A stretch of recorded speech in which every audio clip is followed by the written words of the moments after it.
بسم اللہ الرحمن الرحیم۔ تو دوستو، ہمارے آخری نبی حضرت محمد مصطفیٰ صلی اللہ علیہ وآلہ وسلم، جن کو اللہ تعالیٰ نے تمام جہانوں کے لیے رحمت بنا کر بھیجا، آج ان کے وصال کا واقعہ سنتے ہیں۔ انس بن مالک کہتے ہیں، جب دوشنبہ کا روز ہوا جس میں حضرت صلی اللہ علیہ وآلہ وسلم کی وفات ہوئی، تو اس وقت نماز کی صبح ہو رہی تھی۔ آپ صلی اللہ علیہ وسلم پردہ اٹھا کر حجرہ کے دروازہ پر کھڑے ہوئے اور مسلمان نماز میں آپ صلی اللہ علیہ وآلہ وسلم کی تشریف آوری کو دیکھ کر خوشی کے مارے بے چین ہو گئے۔ آپ صلی اللہ علیہ وسلم نے مسلمانوں کو نماز میں دیکھ کر تبسم فرمایا۔ انس رضی اللہ تعالیٰ عنہ کہتے ہیں، اس وقت سے زیادہ میں نے کبھی رسول اللہ صلی اللہ علیہ وسلم کی صورت بارونق اور اچھی نہیں دیکھی تھی۔ پھر اس کے بعد حضرت صلی اللہ علیہ وآلہ وسلم واپس حجرہ میں تشریف لے گئے اور لوگ سمجھ گئے کہ اب آپ کو مرض سے افاقہ ہے۔ اس کے بعد آپ مسجد میں تشریف لے آئے اور وہ پیر کا روز تھا۔ صبح کے وقت رسول اللہ صلی اللہ علیہ وسلم سر کو باندھے ہوئے تشریف لائے۔ لوگوں نے حضرت صلی اللہ علیہ وآلہ وسلم کی آہٹ سن کر صف میں جگہ چھوڑ دی۔ ابو بکر رضی اللہ تعالیٰ عنہ لوگوں کی آہٹ سے سمجھ گئے کہ رسول اللہ صلی اللہ علیہ وآلہ وسلم کی تشریف آوری سے صف میں یہ حرکت ہوئی ہے۔ حضرت ابو بکر رضی اللہ تعالیٰ عنہ پیچھے کو ہٹے۔ آپ صلی اللہ علیہ وآلہ وسلم نے اپنا ہاتھ ابو بکر کی پشت پر رکھ کر اشارہ کیا کہ اپنی جگہ کھڑے رہو، اور خود رسول اللہ صلی اللہ علیہ وسلم نے ابو بکر رضی اللہ تعالیٰ عنہ کے پہلو میں بیٹھ کر نماز پڑھی۔ جب نماز سے فارغ ہوئے تو لوگوں کی طرف متوجہ ہو کر ایسی بلند آواز سے فرمایا جو مسجد سے باہر تک جا رہی تھی، فرمایا کہ اے لوگو، آگ روشن ہو گئی اور فتنے اندھیری رات کے ٹکڑوں کی طرح آ گئے ہیں، اور خدا کی قسم میں نے تمہارے لیے وہی چیز حلال کی ہے جو قرآن نے حلال کی ہے، اور وہی چیز میں نے تم پر حرام کی ہے جو قرآن نے حرام کی ہے۔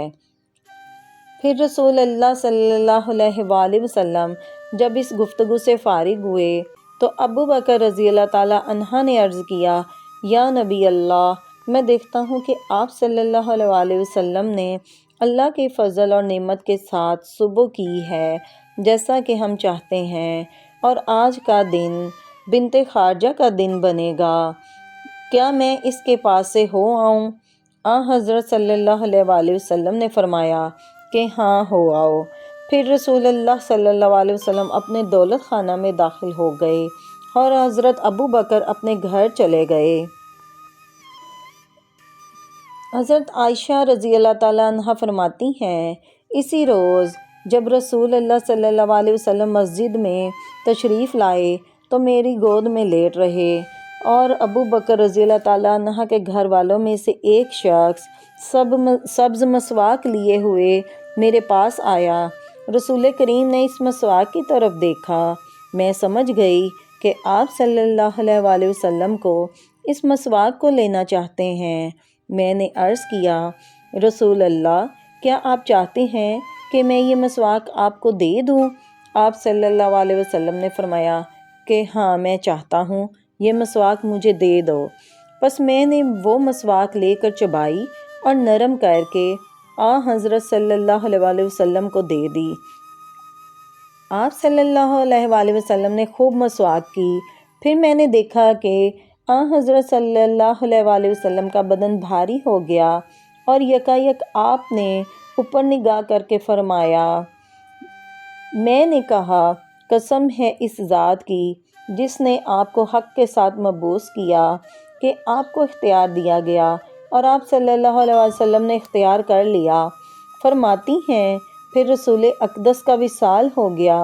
حضرت عائشہ رضی اللہ تعالیٰ عنہ فرماتی ہیں، رسول اللہ صلی اللہ علیہ وآلہ وسلم کا میری گود میں وصال ہوا، اور میری کم عمری اور ناواقفیت کی بات یہ تھی کہ میں آپ کا سر مبارک تکیہ پر رکھ کر عورتوں کے ساتھ روتی رہی۔ حضرت ابو بکر صدیق رضی اللہ تعالیٰ عنہ کہتے ہیں، جس وقت رسول اللہ صلی اللہ علیہ وآلہ وسلم کا وصال ہوا، حضرت عمر کھڑے ہوئے اور کہنے لگے، منافقوں میں سے چند لوگ یہ کہتے ہیں کہ رسول اللہ صلی اللہ علیہ وسلم کا انتقال ہو گیا، حالانکہ خدا کی قسم آپ صلی اللہ علیہ وسلم کا وصال نہیں ہوا ہے، بلکہ آپ صلی اللہ علیہ وسلم خدا کے پاس تشریف لے گئے ہیں، جیسے کہ حضرت موسیٰ علیہ السلام اللہ کے پاس گئے تھے اور 40 روز کے بعد تشریف لے آئے، اور ان کے جانے کے بعد لوگوں نے مشہور کر دیا تھا کہ ان کا انتقال ہو گیا ہے۔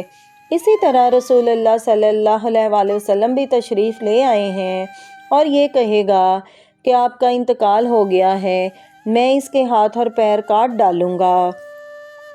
اسی وقت ابو بکر صدیق آئے اور عمر رضی اللہ تعالیٰ عنہ کی گفتگو کی طرف کچھ متوجہ نہ ہوئے اور سیدھے حجرہ کے اندر داخل ہو گئے۔ رسول اللہ صلی اللہ علیہ وسلم کے اوپر ایک یمنی چادر ڈال رکھی تھی۔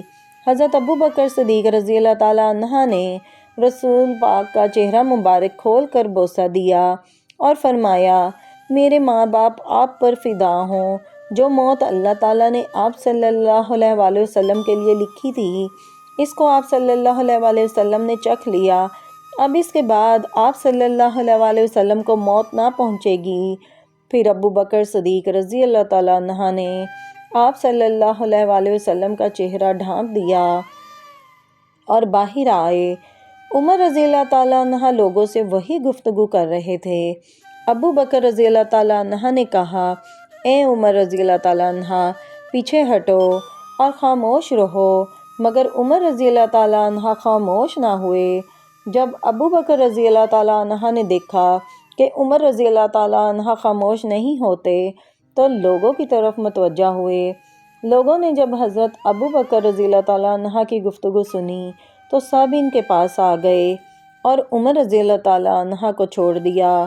حضرت ابو بکر رضی اللہ تعالیٰ عنہ نے اللہ تعالیٰ کی حمد و ثنا بیان کی، پھر کہا، لوگو، جو لوگ محمد صلی اللہ علیہ وسلم کی عبادت اور پرستش کرتے تھے تو سن لیں کہ محمد صلی اللہ علیہ وسلم تو انتقال فرما چکے ہیں، اور جو لوگ اللہ کی عبادت کرتے ہیں تو اللہ بے شک زندہ ہے اور کبھی مرنے والا نہیں ہے۔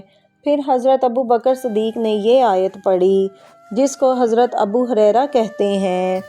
حضرت ابو ہریرہ کو فرماتے ہیں، حضرت ابو بکر صدیق رضی اللہ تعالیٰ عنہ نے جب یہ آیت پڑھی تو لوگ ایسے ہو گئے کہ گویا انہوں نے کبھی یہ آیت سنی ہی نہ تھی، اور اس وقت لوگوں نے حضرت ابو بکر صدیق رضی اللہ تعالیٰ عنہ سے اس آیت کو یاد کیا۔ عمر رضی اللہ تعالیٰ عنہ کہتے ہیں، جس وقت میں نے ابو بکر رضی اللہ تعالیٰ عنہ سے یہ آیت سنی، مجھ کو معلوم ہوا کہ گویا میرے پیر کٹ گئے اور میں کھڑا نہ رہ سکا۔ اسی وقت زمین پر گر پڑا اور میں نے سمجھ لیا کہ آپ صلی اللہ علیہ وسلم انتقال فرما گئے ہیں۔